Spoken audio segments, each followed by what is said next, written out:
Good morning.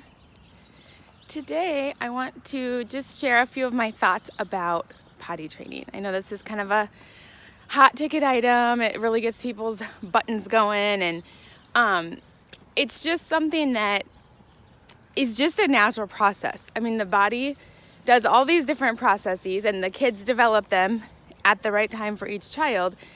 But for some reason, we are obsessed with toilet training. I don't know why, but it really doesn't matter. What matters is that we're doing the right things for the children that they need at the right time, and we're not doing it because we think they should, or because we don't want to buy diapers, or because we are sick of carrying a diaper bag. That doesn't matter. It's what the child needs. So at Purple Bloom, here's how we do potty training. We don't. Super easy. We don't. We just respect the child.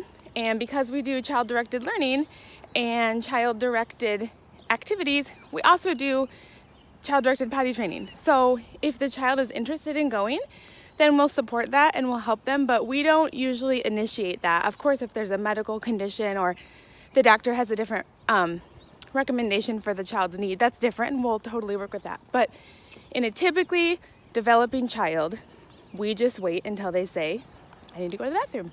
Then we help them, and it's usually a pretty short-lived process. However, it's typically later than when most kids get potty trained. Because most of the time when kids are potty trained, the parent is potty trained, the teacher is potty trained, and they can anticipate when the child's gonna have to go.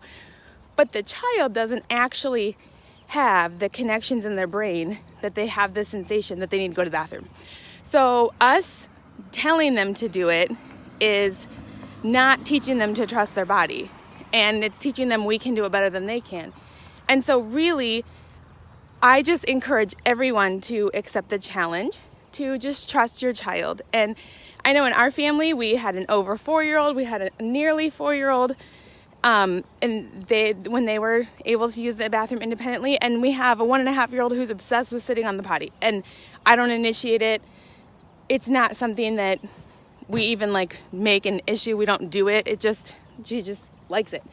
And so if we can just encourage the kids to trust their bodies and we trust them, it'll be a lot better process. But I think the biggest problem is us trusting them, because we have this fear. Well, if they don't get potty trained, then they can't go to preschool, which is not true at Purple Bloom. Nobody has to be potty trained for any grade. Doesn't matter. We don't have the you have to be potty trained by the time you're 3 rule. We don't. We meet the child where they are and go from there. But also, people really think that, oh my gosh, if my child doesn't get potty trained, then they're not going to go to preschool, then they're not going to learn. It's this fear-based story that we're telling ourselves. And what we need to tell ourselves is, I trust my child.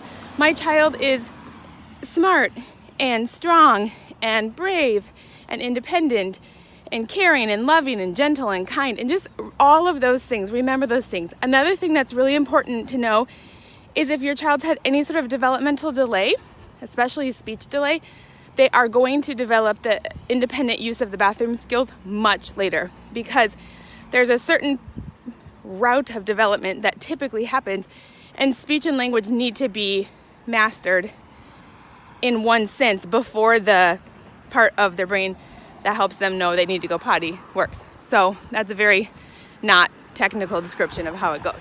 So I think, if we can all just take a deep breath and calm down and do what is good for the children and not what's good to post on social media, or not what's good for people who are pressuring us, or not, it's cheaper or whatever, but actually what's good for the child, in the long run, that investment will come back tenfold. Have a good day.